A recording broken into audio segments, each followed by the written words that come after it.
Grade 3 আৰু grade 4 কমিশনে পৰীক্ষাৰ যেটো আমাৰ গ্ৰেড 3 আৰু গ্ৰেড 4 পৰীক্ষা অনুষ্ঠিত হ'ব তাৰ সিলেবাসখন প্ৰকাশ কৰিব।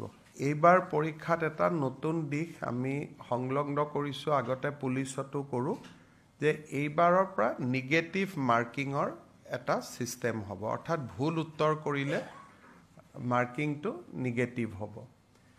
সিদিনাখন মই ফেসবুকত কৈছিলোঁ, তাৰপিছত আপোনালোকে বহুতে প্ৰচাৰো কৰিছে। এইবাৰৰ যেটো পৰীক্ষা ই অলপ খুব এটা চ্যালেঞ্জিং এক্সাম হ'ব, যে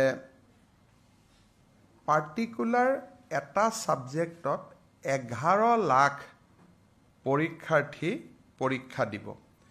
আমি যেতিয়া মেট্ৰিক পৰীক্ষাও পাতো, হাইয়েস্ট আমাৰ ক্যান্ডিডেট হয় 5 লাখ। 11 লাখ পৰীক্ষাৰ্থীক লৈ পৰীক্ষা পাতাৰ ৰেকৰ্ড ইউপিক বাদ দি কোনো ষ্টেটৰ আজিলৈকে নাই।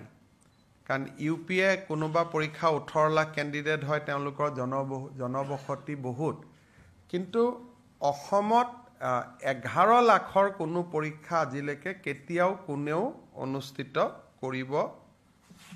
কৰাৰ প্ৰয়োজনীয়তা অহাই নাছিল। এইবাৰ আমি নিযুক্তিত এটা দিশ আছিলে যে এইবাৰ আমি ফিজ লোৱা নাছিলোঁ, অৰ্থাৎ পৰীক্ষা দিয়াৰ কাৰণে কোনো ফৰ্ম ফিল আপৰ কাৰণে কোনো মাচুলৰ প্ৰয়োজন নাছিলে, সেই কাৰণে নাম্বাৰটো বাঢ়িলে। দ্বিতীয়তে ফাৰ্ষ্ট পৰীক্ষাটোত যেটো এটা মানুহে ট্ৰান্সপাৰেন্সি দেখিলে, স্বচ্ছতা দেখিলে, যে দুখীয়া ল'ৰা ছোৱালীয়ে নিযুক্তি পাইছে, হিউ প্ৰেৰণা যোগালে। তাৰ ফলত 11 লাখ ক্যান্ডিডেট হৈ গ'ল। মই ইমান আশা কৰা নাছিলোঁ। পৰীক্ষা পতাটো আমাৰ বাবে এটা খুব চ্যালেঞ্জ হ'ব। ডিসি সকলেও চেণ্টাৰ কৰিব পাৰিব নোৱাৰিব, তেওঁলোকেও যথেষ্ট কষ্ট কৰিব লাগিব। যি নহওক আমি আগবাঢ়ি গৈ থাকিম আৰু সময়ে সময়ে যি ডেভেলপমেন্ট হয় আপোনালোকক জনাই থাকিম। পুলিচ, শিক্ষক বা হেলথ ডিপাৰ্টমেন্টত প্ৰবলেম নাই। প্ৰবলেমটো অকল এই গ্ৰেড 3 আৰু গ্ৰেড 4ৰ পাৰ্টিকুলাৰ দুটা সাবজেক্টতে আছে।